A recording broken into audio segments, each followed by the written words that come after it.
Bonsoir, chers participants. Je voudrais m'assurer que vous m'entendez très bien avant de démarrer. Oui, je vous reçois, Monsieur Baguedi. Merci, Monsieur Bossou. Je- Merci Baguedi, je vous reçois aussi. Très bien, merci beaucoup. Bonsoir, mesdames et messieurs les chefs d'entreprise.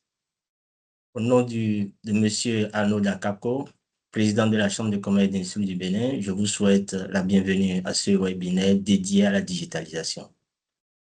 Je suis Irving Baguedi, responsable du département système d'information et chargé de modérer cette activité. Vous avez fait le bon choix d'être en ligne actuellement pour suivre ce premier webinaire d'une série d'une dizaine dont l'objectif est de contribuer au renforcement de la capacité d'innovation des entreprises béninoises à travers la sensibilisation, l'innovation et l'appropriation des enjeux et opportunités de la digitalisation. Le thème de ce jour porte sur gestion et pilotage du risque humain en cybersécurité. Il vous sera présenté par M. Eric Bossou, PDG de Nipis Shannon, cabinet conseil en gouvernance, risque et conformité. Il abordera l'essentiel pour vous, pour vous permettre de comprendre les comportements humains qui génèrent du risque, d'anticiper les menaces qui exploitent ces comportements, de mettre en place des mécanismes organisationnels, pédagogiques et techniques, de créer une culture de sécurité durable. À présent, je voudrais inviter M. Eric Bossou pour sa présentation qui sera suivie des questions-réponses. M. Eric Bossou, je vous passe la parole. Merci, Monsieur Baguedi. Je m'excuse, c'est vrai que je n'ai pas ma caméra pour des problèmes de bande passante, mais je vais quand même l'allumer et la rééteindre rapidement pour que les uns et les autres me voient déjà. Donc, bonjour à tout le monde, j'espère que vous passez une très bonne journée. Est-ce que vous voyez mon partage, Monsieur Baguedi? Très bien, M. Bossou, je vois très bien votre partage. D'accord, donc je vais peut-être juste passer en mode diaporama. Rebonjour à tous. Je n'ai pas donc une visibilité sur la salle, puisque je suis en mode diaporama. Monsieur Baguedi, je vous fais entièrement confiance pour le volet modération. Ne vous Et inquiétez donc, pas. ce qui nous réunit aujourd'hui, effectivement, c'est la gestion et le pilotage donc, du risque humain en cybersécurité et comment on peut offrir aux collaborateurs que nous avons les moyens de prendre au quotidien des décisions éclairées dans le domaine donc, de la sécurité. Je remercie déjà la Chambre de commerce et d'industrie du Bénin pour cette opportunité. Je remercie aussi M. Baguidi ainsi que l'équipe pour l'honneur qu'ils me font à moi, à mon cabinet et à mon équipe de pouvoir donc passer ce moment avec vous pour vous parler en fait de la gestion et du pilotage du risque humain. Alors, on est confronté tous les jours à des défis, que ce soit des rançons siscielles, que ce soit de l'informatique fantôme, que ce soit l'IA qui est très en vogue aujourd'hui, que ce soit les différentes chaînes d'approvisionnement et les risques tiers que nous avons dans les entreprises, notamment au niveau de la supply chain et autres, on est confronté tous les jours à des défis. Donc, il n'y a pas un secteur aujourd'hui qui va se dire qui n'est pas concerné. Non, tout le monde est concerné.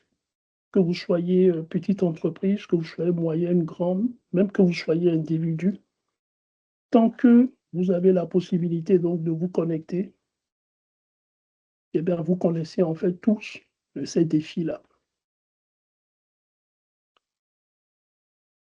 Et comme il est important à chaque fois de pouvoir donc définir les mots avant de poursuivre, j'ai estimé qu'il était important pour moi de définir ce qu'est le risque. La définition que je vais partager avec vous n'est pas de moi. Elle vient donc de l'ISO 27005, qui est un référentiel qui permet donc de faire de la gestion de risque. Et je vais donc partager avec vous cette définition que certainement beaucoup d'entre vous connaissent déjà.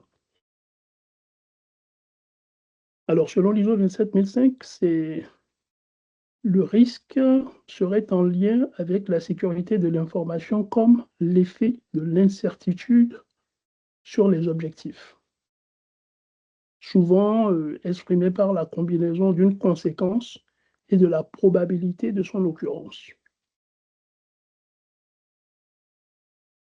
Donc, quand on vous dit par exemple qu'il va pleuvoir, c'est un risque et il y a une probabilité, n'est-ce pas, qui s'associe au fait qu'il va pleuvoir. Et si c'est un orage, eh bien, il y a des conséquences qui vont avec des voies qui peuvent être donc bouchonnées, du trafic qui augmente parce que la circulation devient lente. Donc, il y a la notion de probabilité, la notion de conséquence qui s'associe donc au risque. Alors, plus précisément, le risque se définit comme la possibilité qu'un événement indésirable se produise résultant de la probabilité. Donc, souvent, menace multipliée par vulnérabilité. Et ceci a donc pour conséquence ou un impact sur des actifs informationnels. Donc ça, c'est vraiment une définition au sens de l'informatique. Une formule très simple pour apprécier cela, c'est de dire que le risque est donc la probabilité multipliée par l'impact qui s'associe à cela. Donc, à probabilité égale, plus l'impact est grand, eh bien, plus le risque est élevé. Et à même impact, plus la probabilité est faible et plus le risque est faible. Donc ça, c'est une définition, je dirais, classique qui vient de l'ISO 27005. Ce qu'il est important de dire quand même, c'est que dans notre inconscient collectif, nous avons tendance à penser que le risque est quelque chose de mauvais. Parfois non. Le risque n'est pas toujours quelque chose de mauvais. Il peut même parfois constituer une opportunité. Et je crois que c'est ce que beaucoup d'entre vous vivez, notamment si vous êtes entrepreneur, si vous avez une idée, si vous êtes dans l'innovation, vous prenez le risque de faire quelque chose. Et ce risque-là peut être bénéfique. Donc, il ne faut pas voir le risque toujours comme quelque chose de négatif, ça peut être une opportunité. C'est pareil aussi pour le risque que les financiers connaissent très bien, qui est le risque du taux de change, donc des marchés. Si vous avez un projet à plusieurs millions de dollars et que le taux de change joue en votre faveur, eh bien, vous avez en fait plus d'argent que prévu. Donc, ne voyons pas toujours le risque comme quelque chose de mauvais. Et c'est d'ailleurs pour ça que les experts vous parleront parfois d'appétence d'une organisation au risque. Donc, le risque peut être aussi, et est bien souvent une source d'opportunité. Donc, on va revenir à l'informatique et donc garder cette définition tout au long de ce qui va suivre. Les organisations font aujourd'hui face donc à de nombreux défis liés à la cybersécurité. Et les experts estiment qu'aujourd'hui, 99% de ces défis-là pourraient tout simplement se résumer, je dirais, à 3 éléments. Le premier, que certains estiment de 70 à 90%, c'est tout ce qui porte sur les piratages réussis, l'ingénierie sociale. Et ça ne manque pas hein, aujourd'hui. C'est vraiment l'une des causes, je vais dire, de menaces pour beaucoup d'organisations. Parce que les attaques, souvent, passent par de la malice pour atteindre les utilisateurs qui, dans bien des cas, ne sont pas aguerris. D'où la notion de l'humain qui joue. Au-delà des firewalls, au-delà du hardware que vous pouvez installer, il est important de s'assurer que cet humain, cette ressource humaine au sein de votre organisation est outillée. Et c'est pour ça qu'on parle parfois de firewall humain. Donc l'ingénierie sociale, aujourd'hui, est vraiment une source importante de menaces pour les organisations. À 30%, vous avez tout ce qui est donc lié à des identifiants compromis ou faiblement sécurisés. Et ça, je ne vous apprends rien. Ce sont les mots de passe que l'on utilise régulièrement pour nous connecter aux applications. Et quand un malin dispose de ces éléments, c'est qu'il peut accéder à votre outillage, il peut violer un certain nombre de choses et devenir une menace. Donc, 30% aujourd'hui des défis sont justement liés à la compromission de ces identifiants, qui dans bien des cas sont faiblement sécurisés. Et on nous fait une petite remarque à côté justement pour dire que la plupart d'entre eux... Monsieur Bosso, Oui, je vous prie de parler un peu plus fort. Il me semble que les chers participants ne vous entendent pas très bien. d'accord. Je vais lever alors ma voix. Je vais voir, est-ce que c'est mieux là? Ou... Attendez, je vais voir si je peux augmenter aussi peut-être le volume du micro. Je voudrais aussi préciser que vous avez au plus 25 minutes pour que les échanges interactifs là soient bien nourris. Donc, si vous pouvez aller un peu plus vite, ce serait très bien. Merci beaucoup. Merci à vous. Est-ce que vous me recevez mieux là? Moi, oui. OK. Donc, je parlais donc du dernier 33% qui, alors à ce niveau, c'est l'imputabilité, en fait, c'est sur les systèmes dont les vulnérabilités n'ont pas été corrigées. Donc, dans bien des cas, nous avons des infrastructures au sein des organisations qui sont désuètes, qui sont des infrastructures obsolescentes, qui justement sont des sources de vulnérabilité et de défis.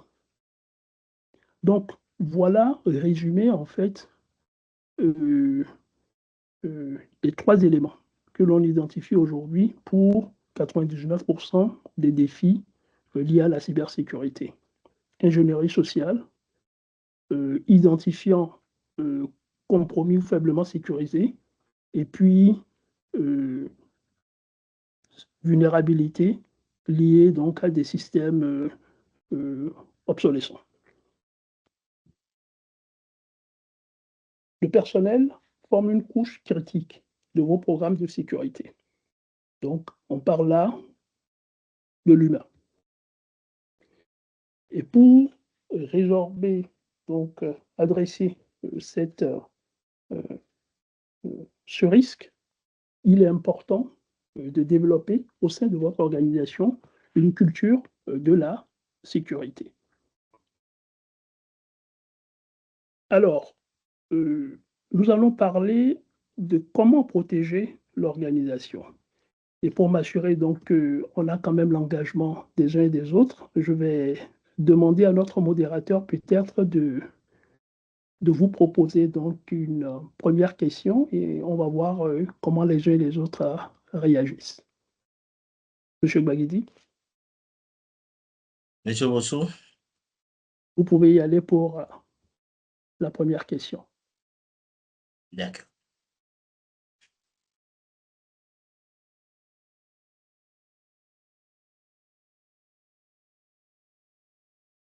C'est parti.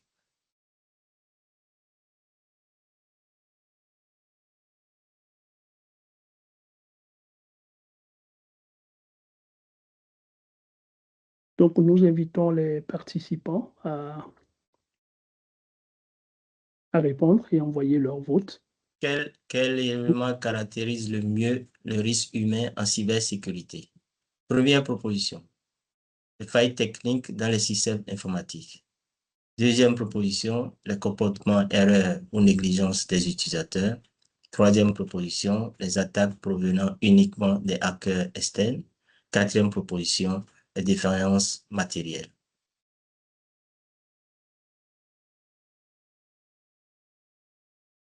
Nous vous prions de bien vouloir répondre. C'est une question, c'est pas une question à choix multiple. C'est une seule réponse que vous aurez la possibilité de cocher. Merci pour votre participation.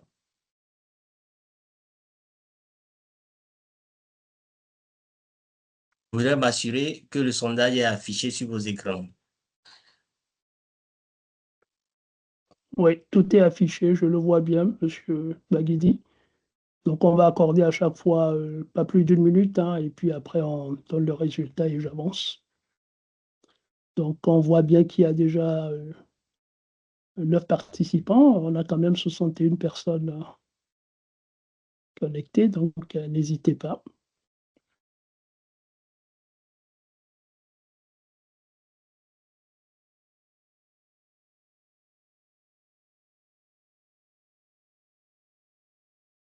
C'est aussi pour nous assurer que les gens participent, hein.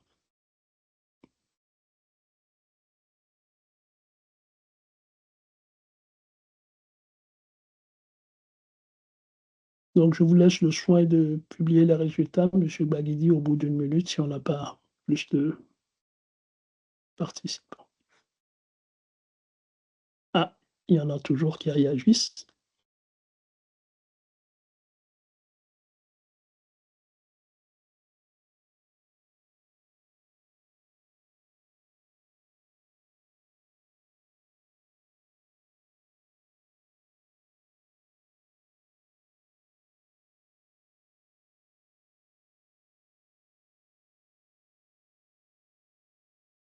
Ah, il y a certains qui ont préféré écrire, tout simplement. OK. Alors, n'hésitez pas à utiliser l'outil, hein. Bon, peut-être que si ça s'affiche pas chez certains, on peut comprendre.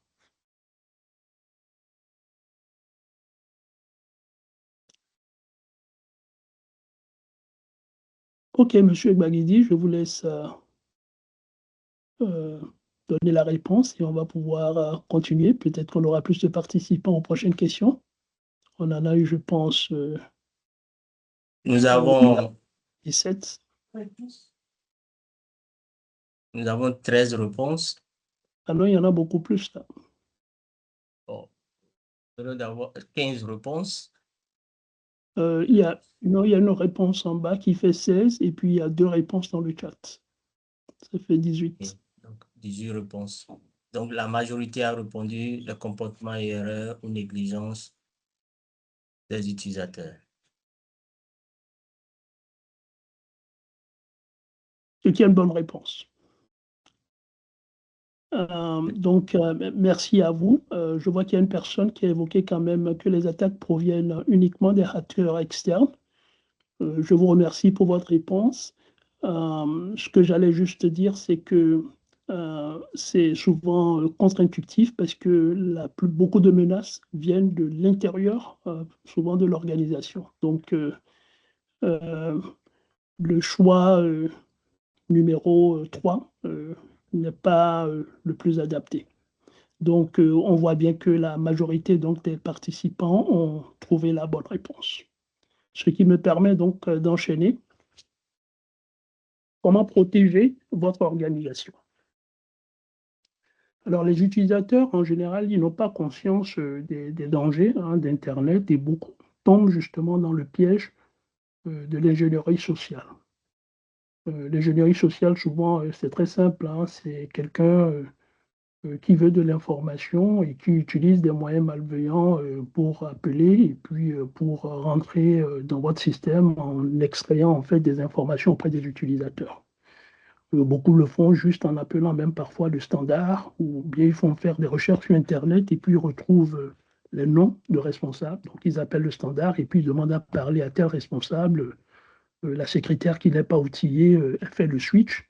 Et puis le gars commence par parler au responsable, lui pose des questions. Bon, celui-ci, s'il n'est pas habitué, il en laisse échapper. Et puis voilà, le hacker dispose d'informations qui lui permet en fait de commencer.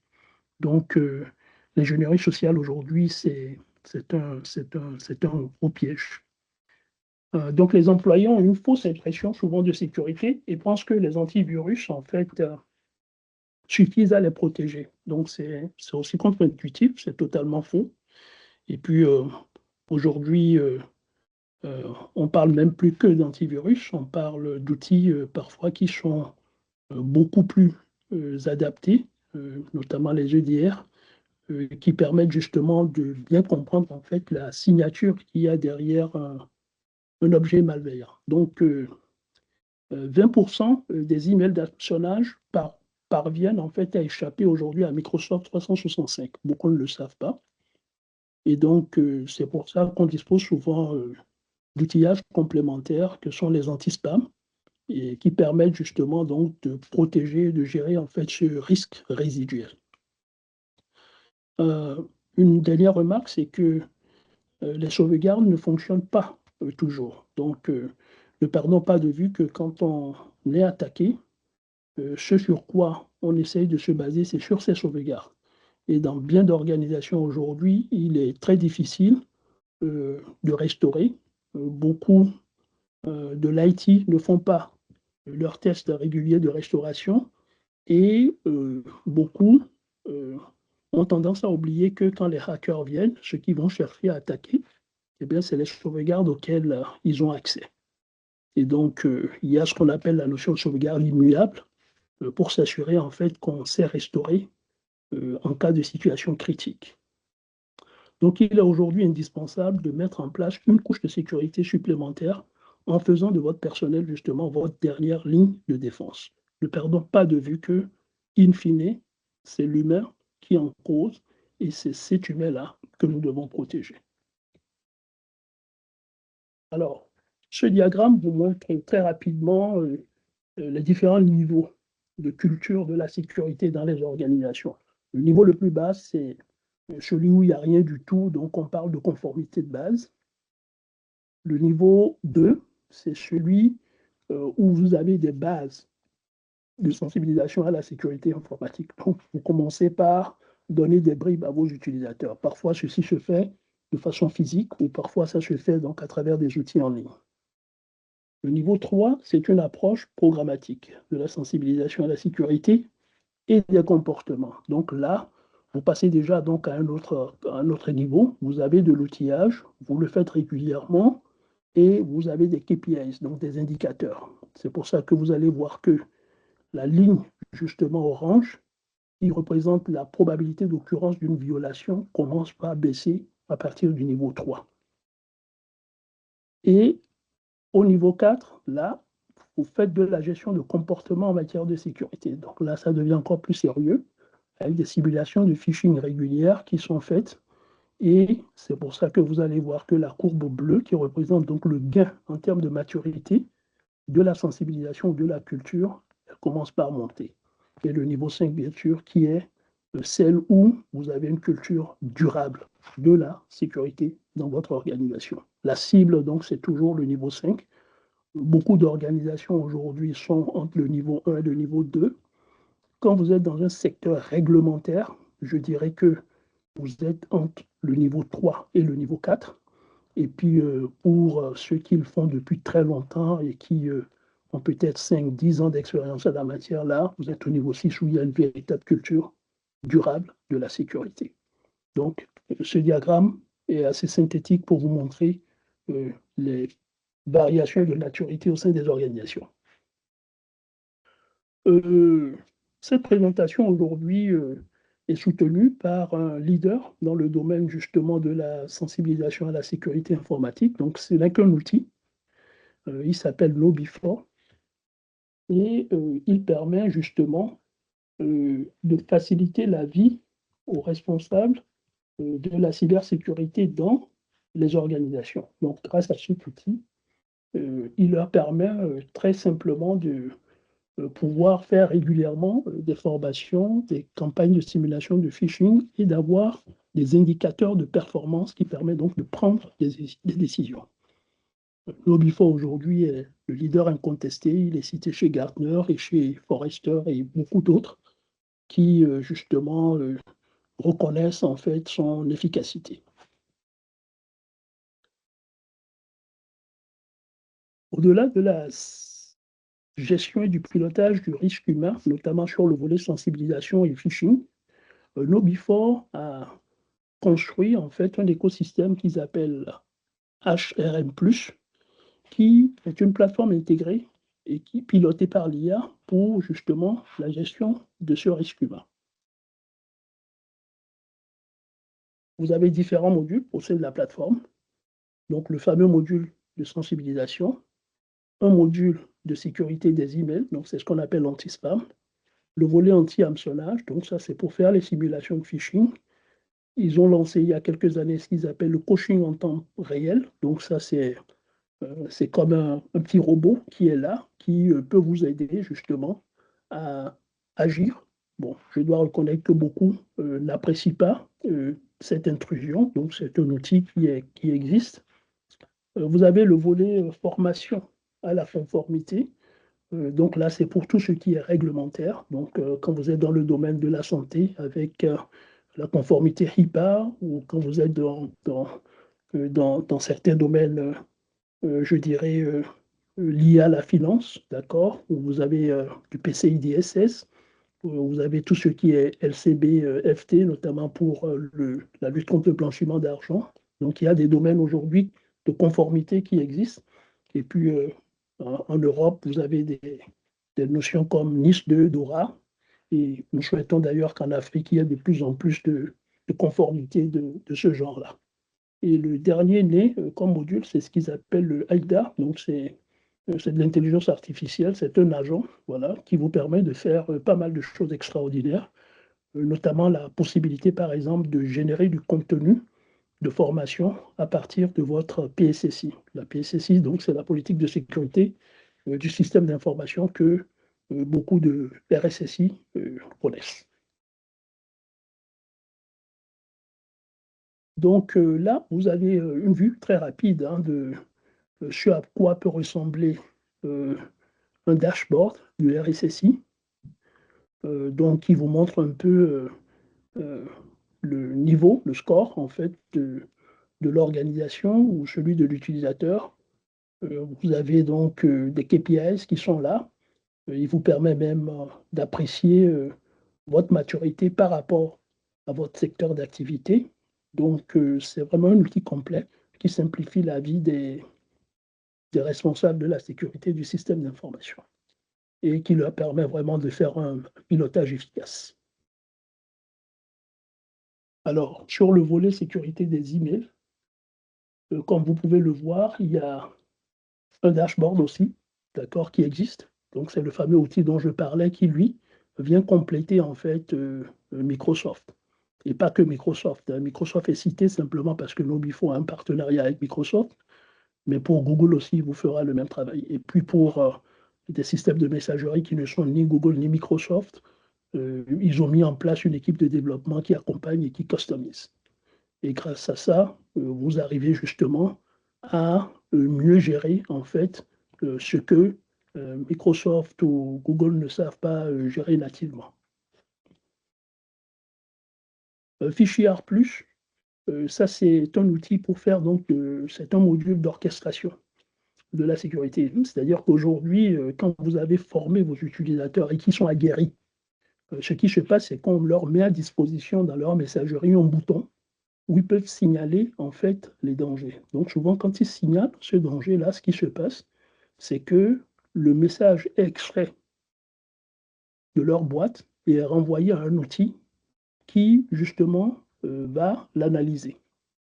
Et cet outil-là, quand il analyse et qu'il voit qu'il y a danger, il peut retirer le message de toutes les autres boîtes où ça a été partagé et protéger donc l'organisation. Donc c'est un outil qui permet de stopper les menaces d'hameçonnage avant qu'elles n'atteignent donc les boîtes de réception, souvent des utilisateurs. Il y a le Security Coach. Donc lui, ce qu'il permet de faire, c'est justement d'accompagner. Hein. Comme je l'ai dit, il y a certaines organisations qui ne l'aiment pas trop. Mais ce qu'il y a de bien, c'est que lorsque le RSSI, par exemple, veut passer une information urgente, il peut utiliser du Security Coach.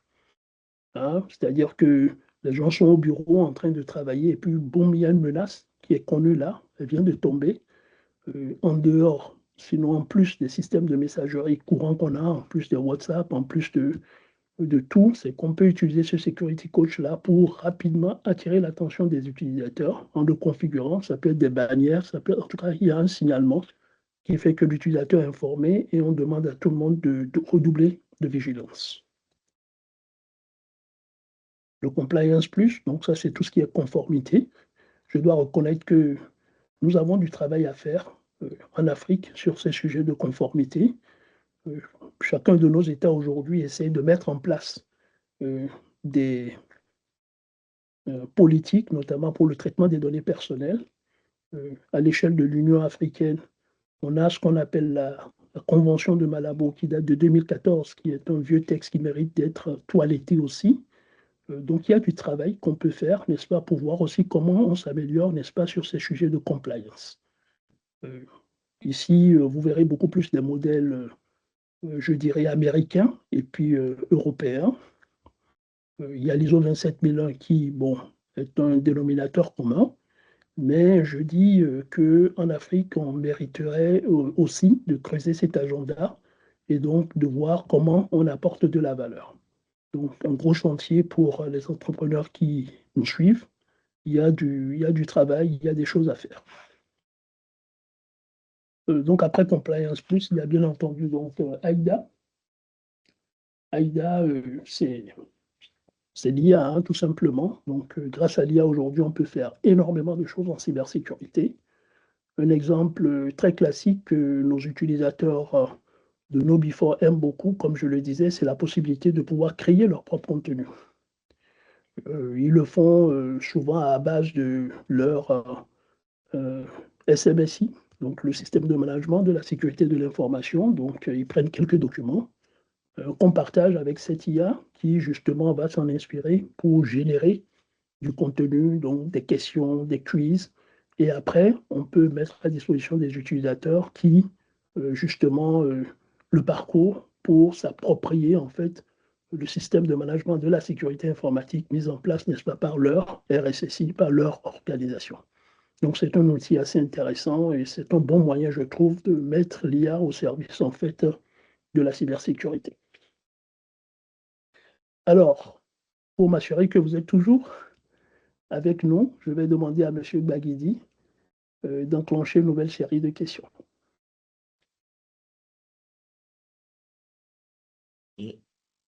Merci beaucoup, M. Boussou. La deuxième question.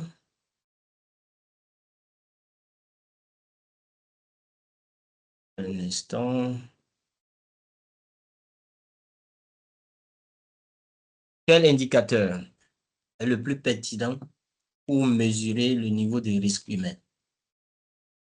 Première option, le nombre de serveurs dans l'entreprise. Deuxième, le taux de clic sur les campagnes de phishing simulées.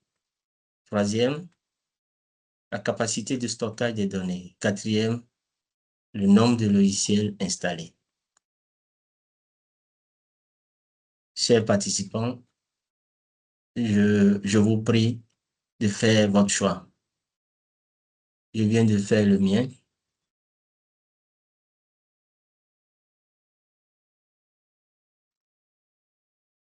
Faites votre choix, s'il vous plaît.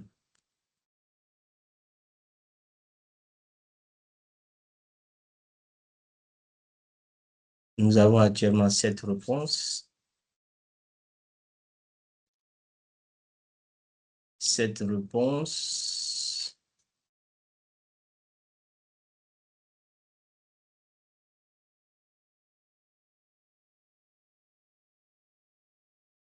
Nous sommes à 12 réponses.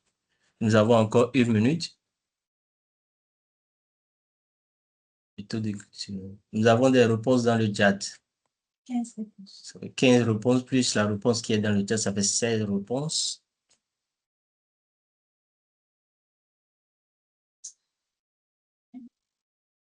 Nous sommes à 20 réponses.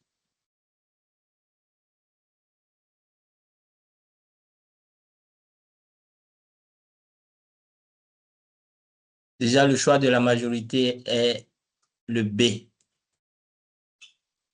Monsieur Bosso. Ah ouais, je vois que nos participants sont très forts là. Donc, c'est effectivement ça. Donc, le taux de clic des campagnes de phishing est un KPI, je dirais, très, très pertinent pour justement mesurer le niveau de risque humain dans l'organisation. Je dois rappeler que, en général, d'ailleurs, quand on commence par introduire des outils comme KnowBe4 dans l'organisation, eh bien, ce qu'on fait, c'est qu'on lance à l'insu des utilisateurs ce qu'on appelle une campagne de référence, une campagne baseline, pour essayer de voir justement qui sont ceux qui tombent dans le piège du clic. Et cela permet donc de se dire, voilà, si on parle de 30 ou 40%, on se fixe après maintenant des objectifs de formation pour dire qu'on va baisser ce taux de clic. Donc, merci à nos participants qui ont trouvé tous la bonne réponse. Du coup, je reprends ma présentation. Donc, comme je viens de le faire, on a parcouru les différents modules au sein donc, de la plateforme HRM+, de KnowBe4, qui nous soutient dans le cadre de cette présentation. Je vais présenter quelques indicateurs sur la sensibilisation à la sécurité. Monsieur Bosso. Oui. Je vous prie de parler un peu plus fort parce que les retours que j'ai, c'est que nos chers participants n'entendent pas bien. D'accord, je vais alors élever la voix. Si vous pouvez faire un peu d'effort, ce serait bien. Oui, bien sûr. J'ai le micro juste à côté de moi, mais je pense qu'il doit avoir un petit souci. Anyway. Donc, après avoir mis en œuvre la formation de la sensibilisation à la sécurité dans une organisation, ce qui se passe souvent, c'est que, comme je l'expliquais à l'instant, et sur la base de la question qu'on vient de voir, l'organisation a 8 fois moins de risques de figurer sur les listes de violation de données. Et ça, c'est un constat qui est basé en fait sur une observation au niveau de milliers d'utilisateurs, milliers d'organisations à travers le monde. Et donc, ceci nous rappelle vraiment que ce volet sensibilisation, il est très, très important.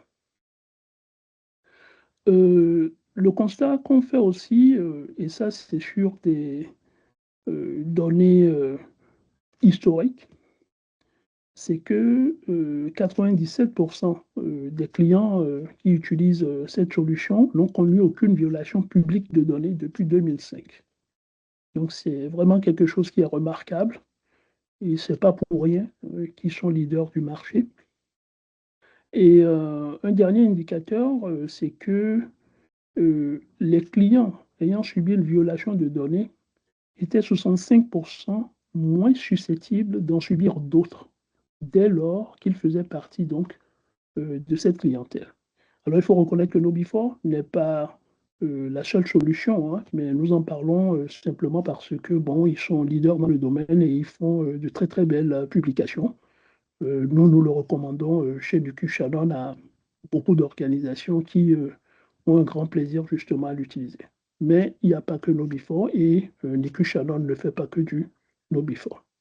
Donc il était important quand même de partager ces quelques indicateurs parce que quand on met en place quelque chose, il y a toujours le retour sur investissement. Et ce n'est pas pour rien qu'aujourd'hui, on est à la Chambre de commerce et d'industrie du Bénin, qu'on a des entrepreneurs qui sont connectés. Tout ce que l'on fait doit avoir un ROI. Et ça, c'est des indicateurs concrets qui montrent justement le ROI que vous avez en disposant d'un programme de sensibilisation du personnel à la sécurité informatique.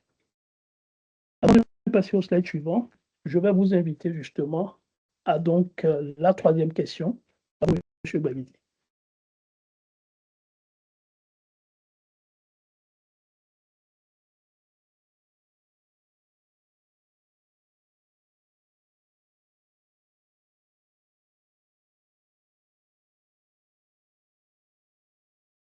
M. Babidi, est-ce que vous êtes toujours avec nous? Je suis bien avec vous.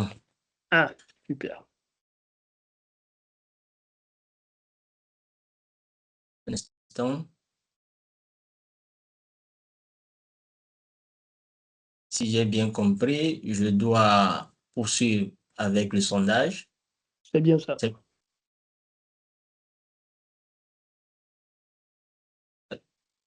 C'est lancé. Quelle action est la plus efficace pour réduire durablement le risque humain? 1. Acheter un antivirus plus performant. 2. Restreindre tous les accès utilisateurs. 3. Mettre en place un programme continu de sensibilisation et de formation. 4. Changer régulièrement les équipements informatiques. C'est lancé. Chers participants, je vous prie de participer activement. C'est ça qui va montrer notre niveau de compréhension de l'exposé qui est en train d'être fait. Merci pour votre participation.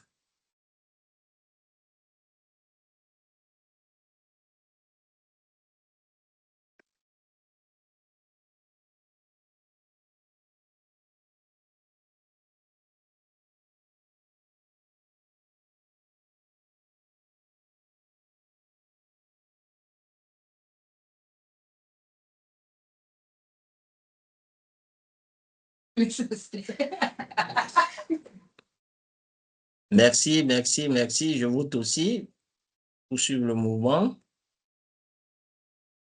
Très bien.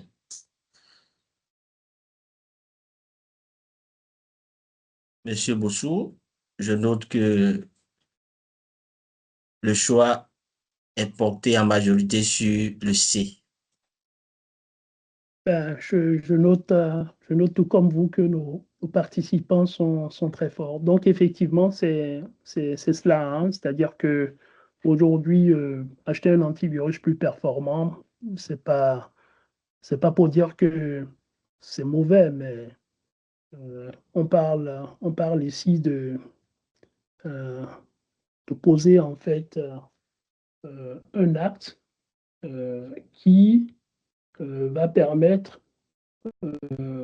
d'être plus efficace et de réduire durablement. Donc, durablement, c'est quand même un mot très fort. Donc, le choix, il est bon. Restreindre tous les accès des utilisateurs, évidemment que ce n'est pas ça, sinon ils ne pourront plus rien faire.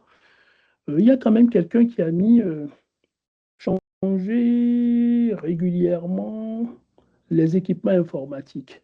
Je ne dirais pas que c'est faux, mais je dirais tout simplement que ce n'est pas ce qui permet de le faire durablement. D'accord? Il faut bien entendu changer régulièrement les équipements pour éviter l'obsolescence, mais ce n'est pas ce qui permet justement d'être durable. Donc, merci à tout un chacun, merci pour ces réponses. Et ceci, justement, m'amène, je crois, à l'avant-dernier slide. Sinon, je dirais que c'est pratiquement le dernier slide. Donc, en toute chose, il y a le sujet de retour sur investissement parce que beaucoup d'entre vous, vous êtes des leaders, donc vous serez amenés à investir dans ces outils-là. Beaucoup sont peut-être des responsables de la sécurité du système d'information. Vous le ferez pour le compte de votre organisation, donc il va dépenser pour cela. Et comme vous pouvez le voir, il y a quelques témoignages intéressants qui sont là, d'accord. Je vais peut-être en lire un seul, d'accord, et je vous laisse apprécier les autres. Ils ont mis à gauche, il faudrait au moins 2 employés à temps plein pour créer le contenu d'une formation sur la sensibilisation à la sécurité, la rendre attrayante, la traduire, la diffuser à tous les utilisateurs, suivre leurs progrès et envoyer des emails de simulation d'hameçonnage. Aujourd'hui, nous n'avons plus à nous préoccuper de toutes ces questions. Nous y consacrons quelques heures en début d'année et le tour est joué. Ça, c'est un très beau témoignage parce qu'effectivement, grâce à cet outil, vous pouvez programmer tout ce qu'il y a à faire. Vous pouvez lancer des campagnes régulières à des fréquences que vous déterminez, n'est-ce pas, sur des populations que vous ciblez dans votre organisation. Donc, vous définissez le périmètre et vous regardez juste faire, vous analysez les résultats et vous prenez des rétroactions. Les économies réalisées sont énormes. Les chiffres sont là et parlent d'eux-mêmes. Je ne vais pas les commenter, bien entendu, c'est des chiffres qui sont basés sur des réalités mondiales, d'accord, mais beaucoup plus sur des continents en Occident. Je dois avouer qu'on mériterait d'essayer d'avoir aussi ces indicateurs-là à travers des sondages qui sont faits dans nos pays en Afrique. Donc, voilà quelques témoignages concrets qui montrent en fait le retour sur investissement. Et donc, toujours pour m'assurer qu'on a bien saisi donc, ces notions, je vais demander à M. Baguidi de passer à la question 4, l'avant-dernière question. Merci, M. Bossou. Un instant, je vous prie.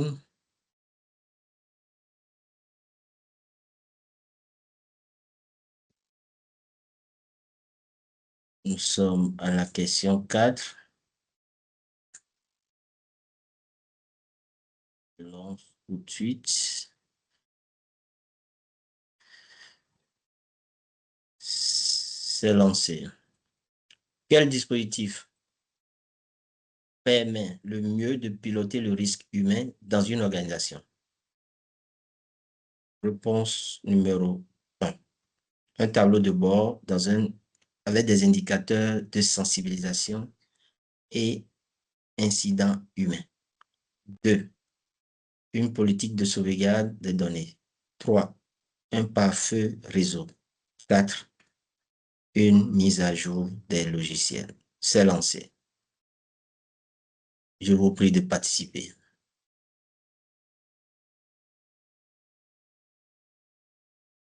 Merci.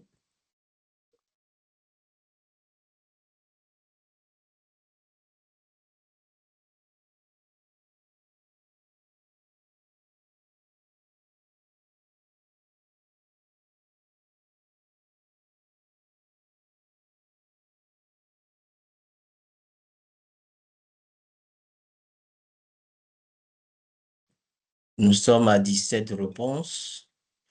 Je note que le choix de la majorité est porté sur le 1. Un tableau de bord avec des indicateurs de sensibilisation et incidents humains. Monsieur Bossou, je vous laisse commenter. Je vous remercie, M. Baguidi. Je note tout simplement que nos participants sont très forts. Effectivement, c'est le bon choix. Hein. Une politique de sauvegarde de données, ce n'est pas le dispositif qui vous permet de piloter le risque humain. Non pas pour dire que ce n'est pas important, il faut avoir une politique de sauvegarde de données comme je le disais plus haut, une fois que vous êtes attaqué, et selon la gravité, ce sur quoi reposent les actions suivantes, en tout cas pour une part importante, c'est la capacité à pouvoir restaurer des données. D'accord? Donc, si les attaquants viennent et vous font ce qu'on appelle du ransomware et vous privent en fait de certaines de votre capacité à opérer, eh bien, ce qu'on fait souvent, c'est qu'on ne paye pas dans l'immédiat. On essaye de s'assurer qu'on a la capacité de restaurer sur la base de ces sauvegardes. Et c'est d'ailleurs ce qui fait que les hackers, même aujourd'hui, sont devenus très forts quand ils arrivent. Ce qui les intéresse d'abord, c'est de voir les sauvegardes. Donc, s'ils ont accès à vos sauvegardes, ils les bloquent déjà. Ce qui fait que votre premier réflexe, voilà, ils l'ont déjà mis à mal. Ensuite, le pare-feu réseau, bon, les firewalls et autres, c'est bien, déployer des règles, s'assurer que ces firewalls-là sont à jour, notamment au niveau de leur firmware et tout cela, c'est très important. Mais ce n'est pas ça qui assure donc le pilotage du risque humain. Et puis enfin, mise à jour des logiciels. Oui, il faut faire, il faut faire du patch management, il faut s'assurer qu'on gère en fait l'obsolescence, c'est très important, surtout quand vous êtes une grande organisation, parce que c'est une source de vulnérabilité. Ben, une fois encore, ce n'est pas ça qui vous permet donc de piloter le risque humain. Donc merci à vous pour les réponses excellentes, et ce qui justement m'amène au dernier slide, qui est un slide de remerciement pour votre attention. Je sais que nous allons passer à une série donc de questions qui va provenir des participants. J'aurai l'occasion d'apprendre aussi de vous et pourquoi pas peut-être aussi de poser des questions. Et juste avant d'introduire justement cette phase, je vais laisser le soin à M. Baguidi de nous présenter justement la dernière question. Voilà. Et puis on va enchaîner avec les questions venant de l'audience. Merci, M. Boussou. Je vous prie, je lance la dernière question. Un instant. Très bien.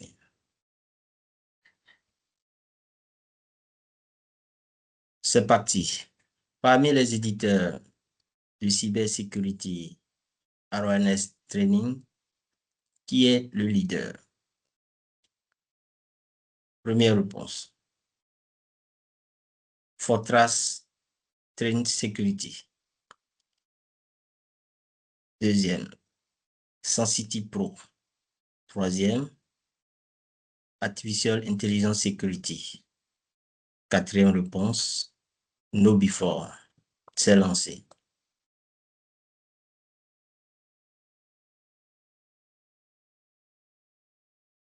Merci de participer. Merci de participer.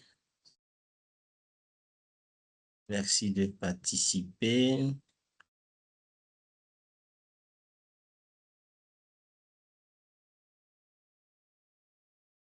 Merci.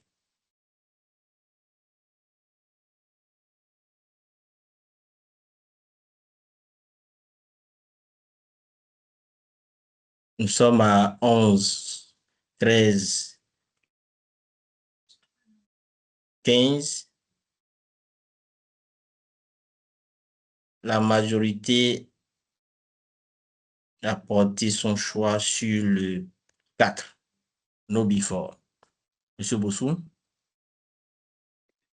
Oui, monsieur Baguidi, je remercie l'audience une fois encore pour les réponses données. Il ne fait l'ombre d'aucun doute que effectivement c'est KnowBe4 le leader. Et la preuve, hein, une fois encore, elle n'est pas de moi, elle vient de tous les organismes de notation. Vous pouvez aller consulter le Gartner, vous pouvez aller consulter Forrester et le G2. Ce n'est pas pour dire que les autres solutions sont moins méritantes, non, pas du tout. La preuve, c'est que Nicky Shannon, en tant que cabinet conseil en GRC, travaille avec tous les autres éditeurs. Donc nous sommes ce qu'on appelle un prestataire vendor neutral. c'est-à-dire que nous sommes neutres sur la solution que l'on utilise. Et ce qu'il est important de savoir, c'est que ce n'est pas la solution qui fait le succès d'un programme de sensibilisation du personnel à la sécurité informatique. Vous avez beaucoup d'acteurs que moi j'appelle des vendeurs de licences. Nous, chez Nutritional, nous ne sommes pas des vendeurs de licences parce que ce n'est pas ça qui fait le succès d'une campagne de sensibilisation. Ce qui fait le succès, c'est surtout la conduite du changement qui va avec la campagne de sensibilisation.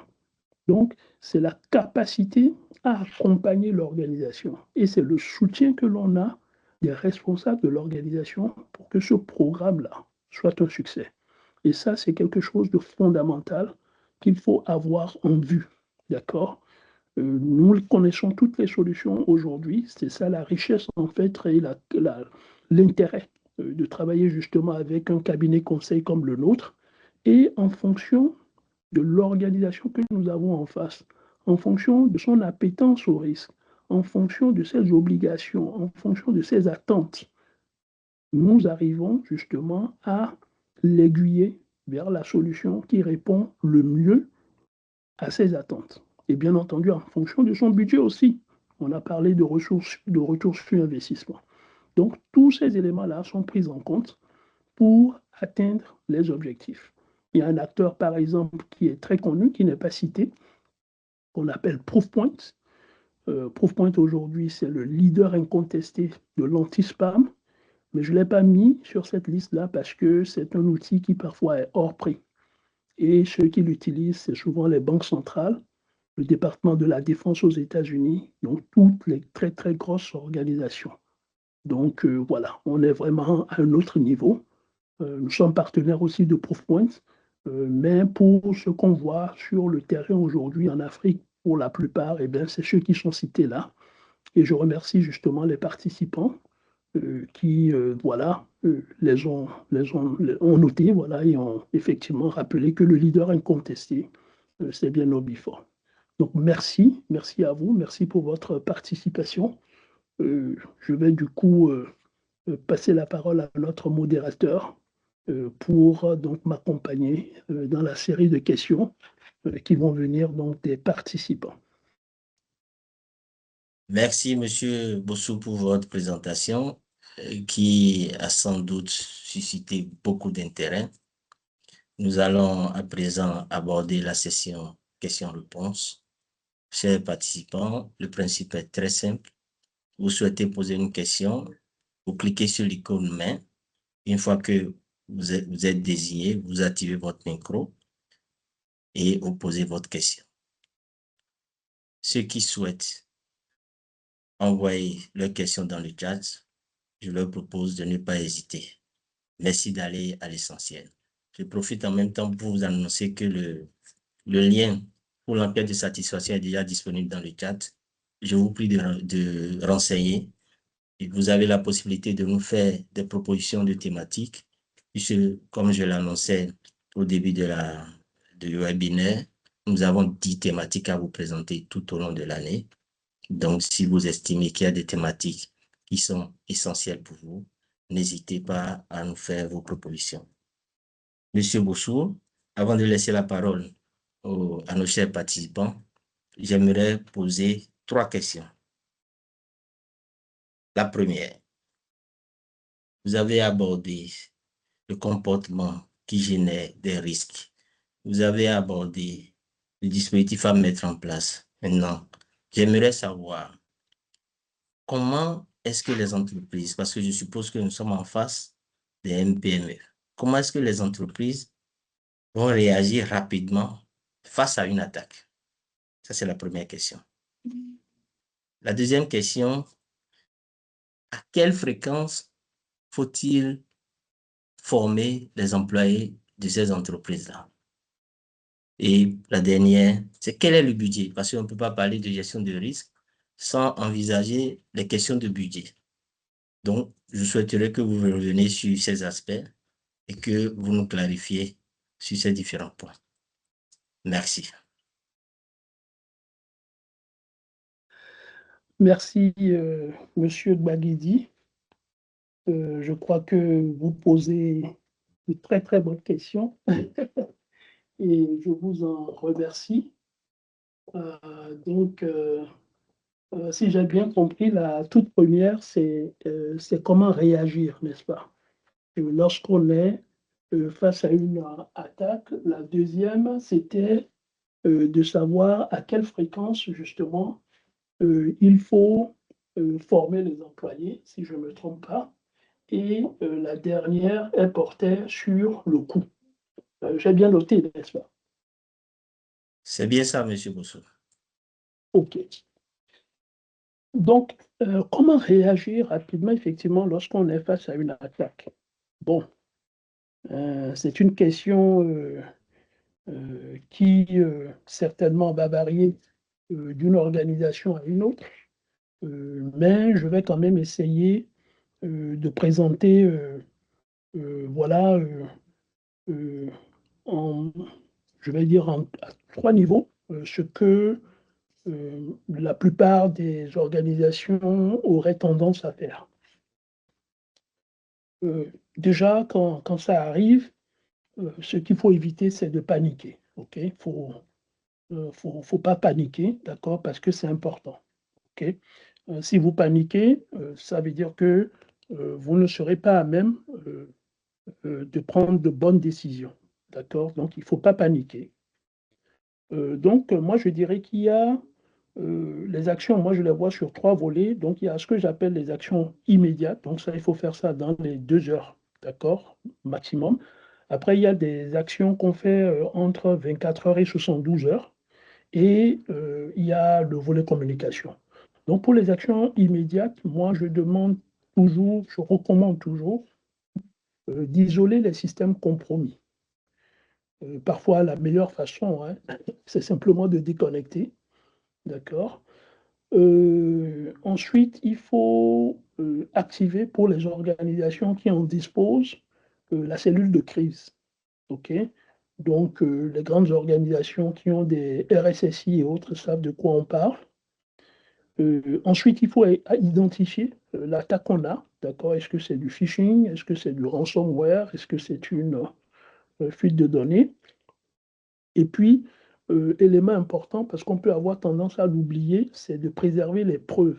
D'accord? Donc, tout ce qui est log, email et tout cela, il faut veiller à les garder parce que dans la précipitation, parfois, on peut les oublier. Donc, ça, c'est pour ce qui concerne les actions immédiates. Après, vous avez les actions dans les 24 à 72 heures.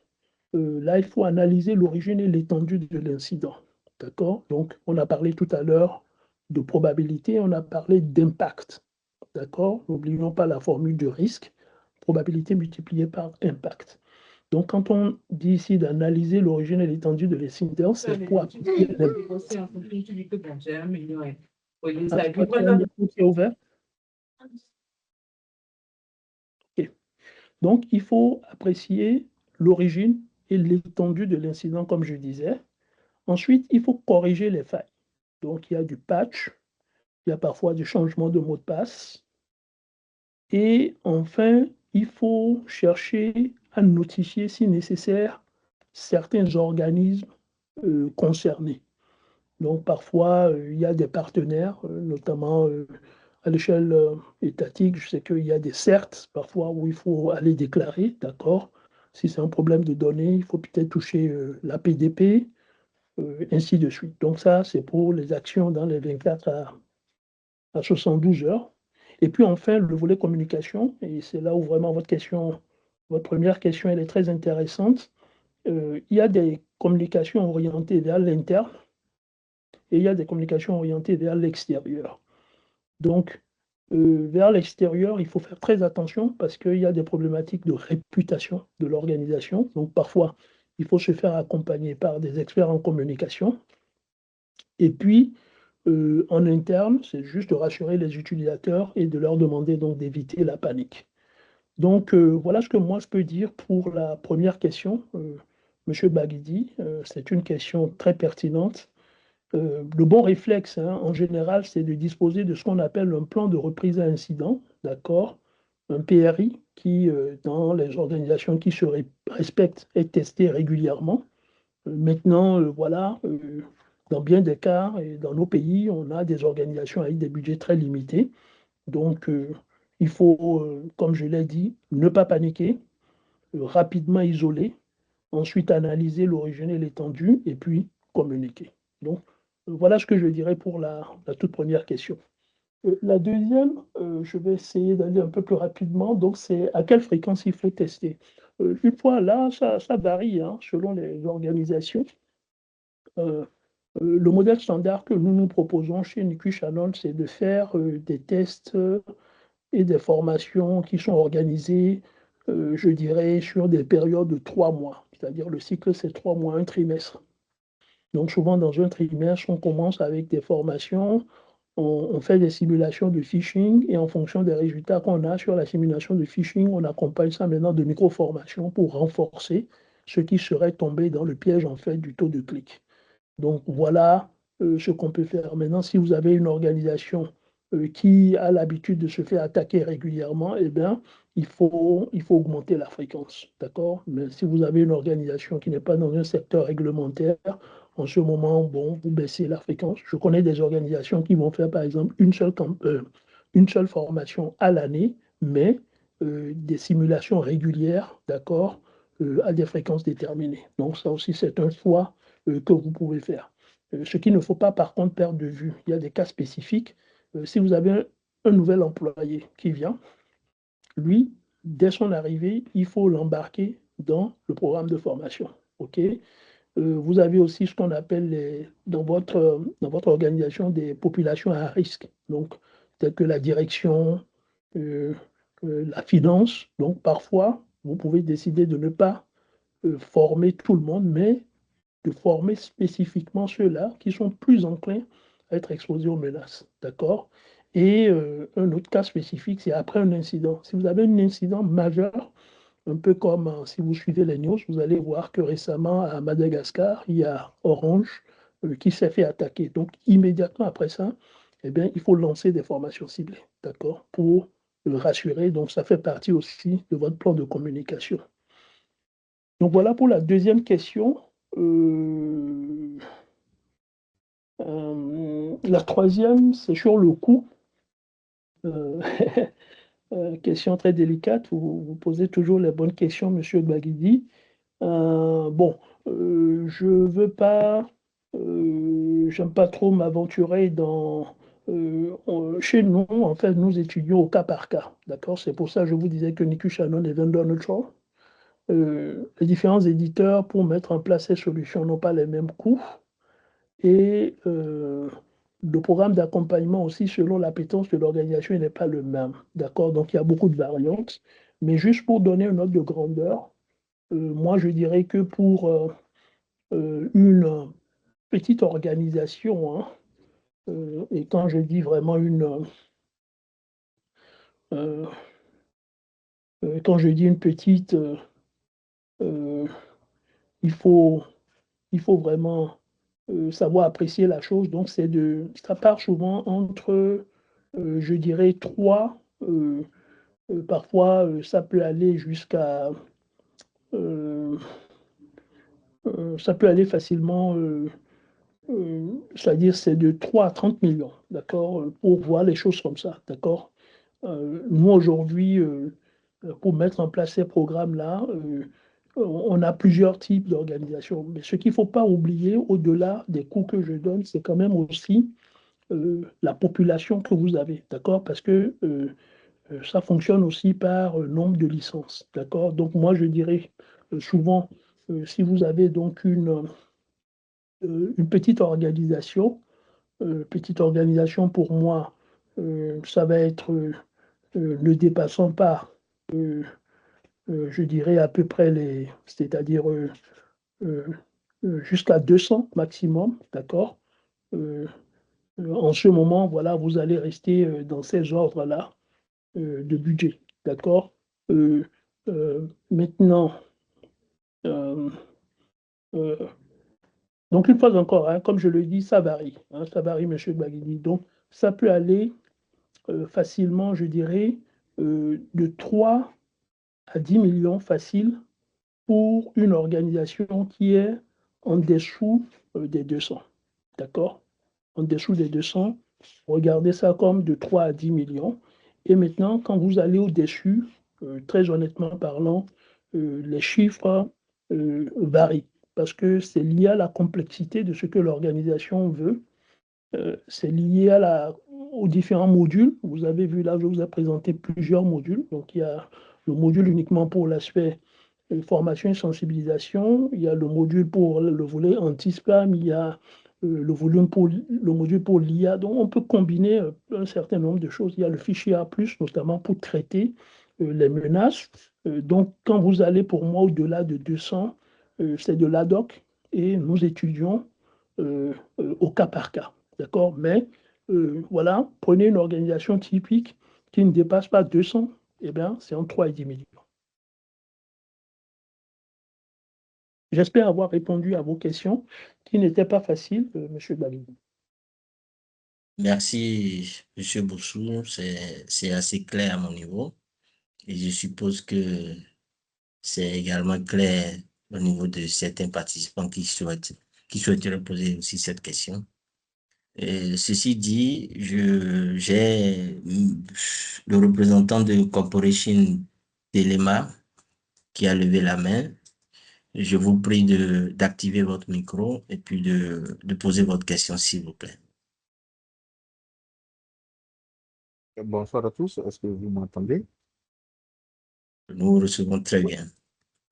Ok, d'accord. Je voulais merci déjà l'expert qui a exposé, merci aussi pour toutes ces pistes, pour toutes ces explications. Mais j'aimerais savoir aujourd'hui, en tant qu'expert, quel est le niveau d'exposition de l'Afrique? Je ne parlerai pas d'un pays spécifiquement, mais de l'Afrique, parce que tout récemment, on a vu le budget sénégalais qui s'est fait hacker, on a vu Air Côte d'Ivoire. Je vous suis depuis la Côte d'Ivoire, hein, je suis ivoirien, à la gérante de la société Téléma Coopération, économie numérique, transformation énergétique et cybersécurité. Donc, le Sénégal qui s'est fait hacker tout récemment, la Côte d'Ivoire aussi via Air Côte d'Ivoire. Il y a eu aussi des arnaques pas encore révélées, mais qui sont en cours en Côte d'Ivoire. On a vu aussi aujourd'hui le ministère de l'Intérieur français qui s'est fait hacker. On a vu aussi tout récemment, avant-hier, c'était, comment est-ce qu'on appelle ça? Soit le musée français qui s'est fait hacker. Sans parler du musée. Donc aujourd'hui, nous, en tant qu'experts, quel est le niveau d'exposition de l'Afrique via les attaques? Et ces attaques-là, est-ce que ça a été déjà cartographié? Quelles sont les zones dont proviennent ces attaques-là? Et est-ce qu'il y a une politique de cyberdéfense qui a commencé à se mettre en place dans certains pays ou au niveau de l'Afrique? Comme déjà elle a été fait avec l'OTAN pour l'Europe et puis voilà, pour certains pays comme la Belgique. Merci beaucoup, monsieur. À qui ai-je l'honneur, s'il vous plaît? Innocent Kwame, je vous suis depuis la Côte d'Ivoire. Merci. Monsieur Bossou, je vous Oui, prie. merci beaucoup à M. Kwame, c'est bien ça, hein? C'est bien ça. Ok, merci M. Kwame Oui, pour, monsieur Innocent Kwame. ouais, merci pour votre excellente question. Effectivement, ces risques aujourd'hui, ça n'arrête pas, d'accord? Plus vous êtes dépendant de l'Internet et plus vous avez ces risques cyber qui apparaissent. Je dois reconnaître que la situation aussi géopolitique aujourd'hui ne facilite pas les choses. Nous sommes aussi dans des temps de guerre où les gens ne manquent pas d'utiliser l'informatique pour atteindre aussi des objectifs. Et donc, est-ce qu'on a aujourd'hui une cartographie des menaces? Je dirais que, bon, c'est parfois assez délicat de dire que vous avez des cartographies très précises dans le sens où il y a des sites, hein, vous tapez sur Google tout simplement ou sur l'IA, vous allez voir qu'il y a pas mal de sites qui existent aujourd'hui qui vous donnent une visibilité de ce qu'il y a.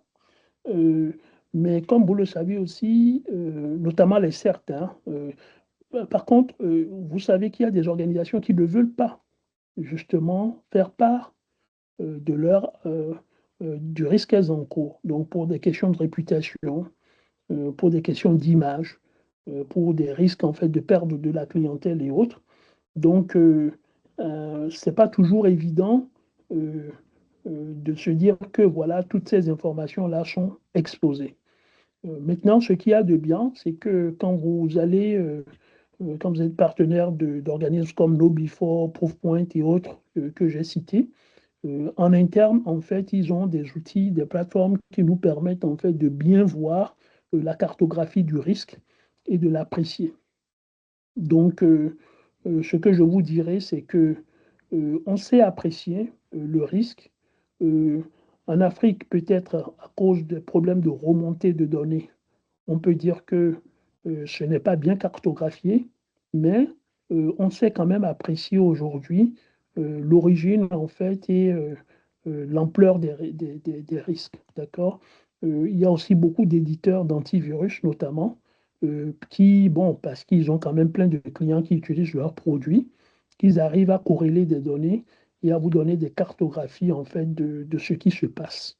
Donc la question que vous posez, M. Kwame, c'est une question intéressante, c'est juste une question en fait d'accessibilité à la donnée et d'exposition de la donnée.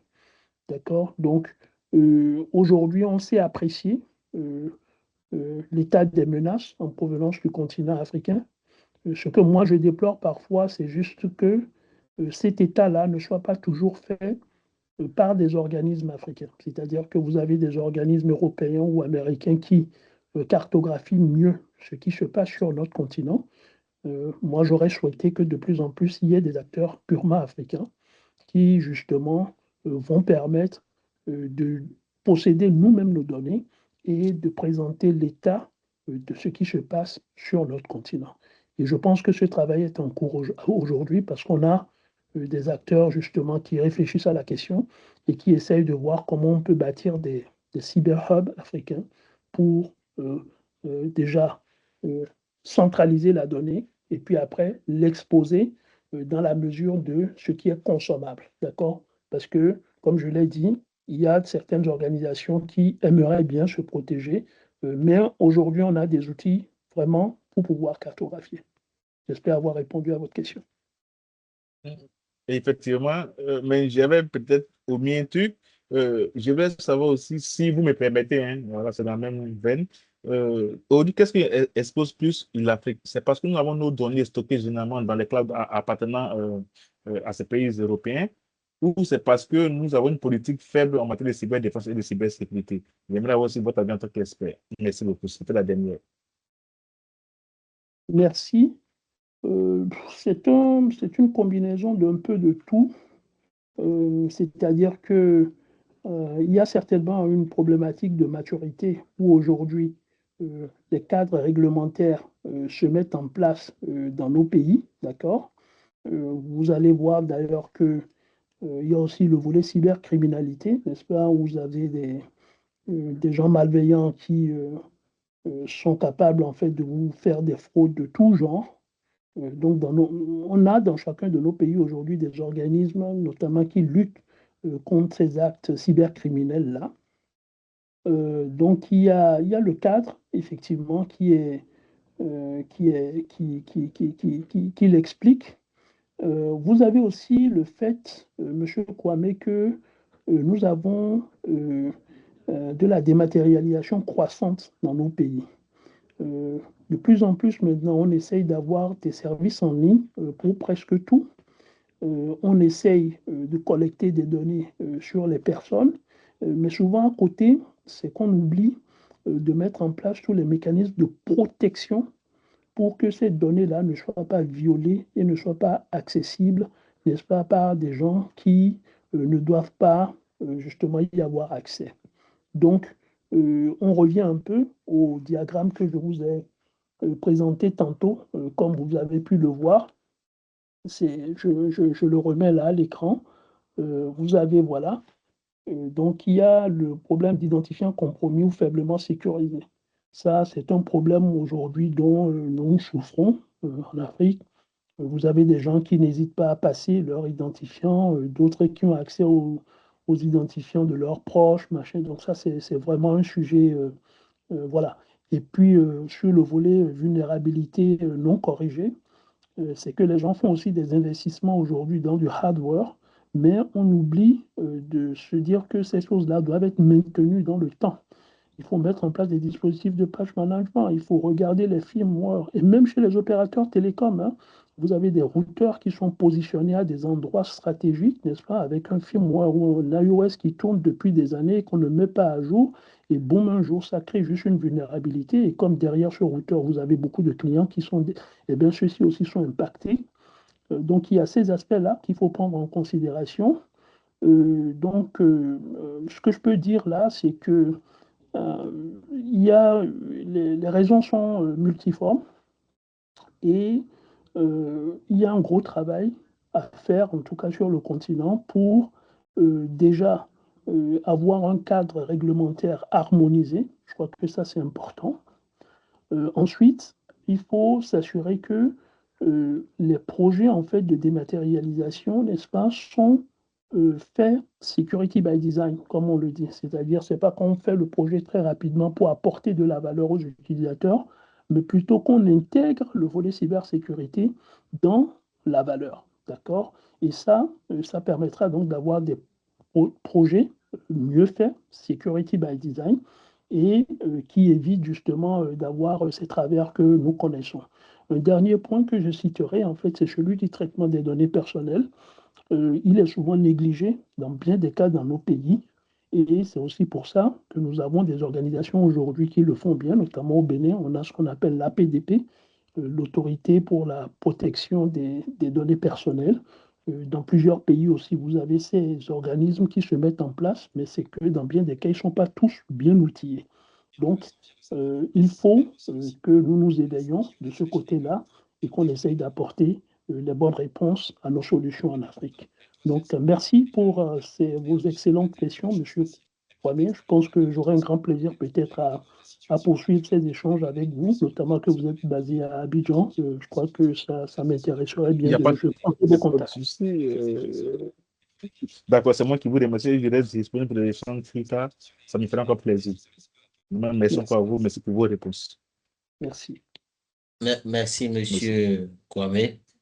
Je voudrais suggérer que vous mettez votre adresse électronique dans le chat pour nous permettre, ou bien Il n'y a pas de dans, souci. Il n'y a pas de souci. dans la Ça session sera fait. questions-réponses pour nous permettre de vous OK. contacter plus tard. Merci. OK. Merci. Nous allons passer Ça maintenant sera fait. Merci. au suivant. Le représentant de Zimbo. Je vous prie d'activer votre micro et puis de poser votre question.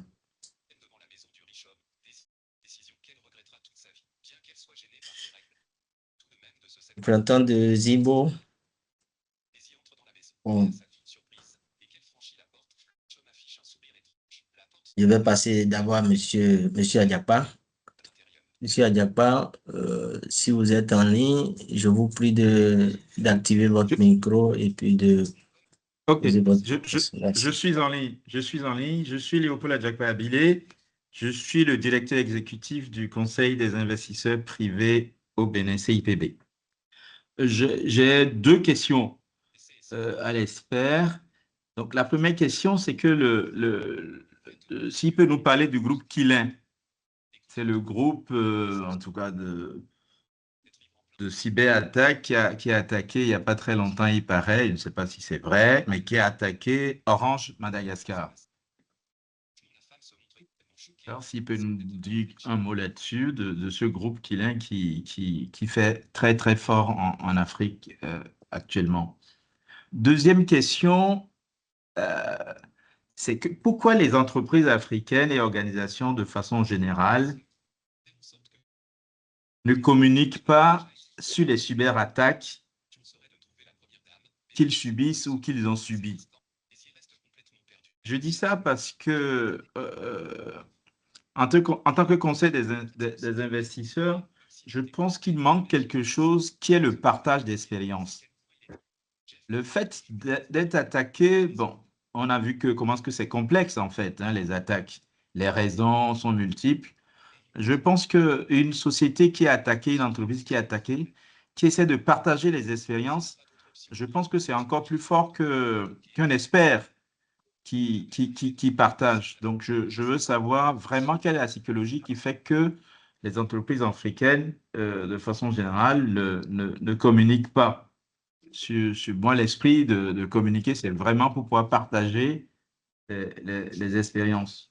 Surtout que après la sensibilisation de Eric Bossou, c'est qu'on découvre quand même que c'est complexe, la gestion d'une crise.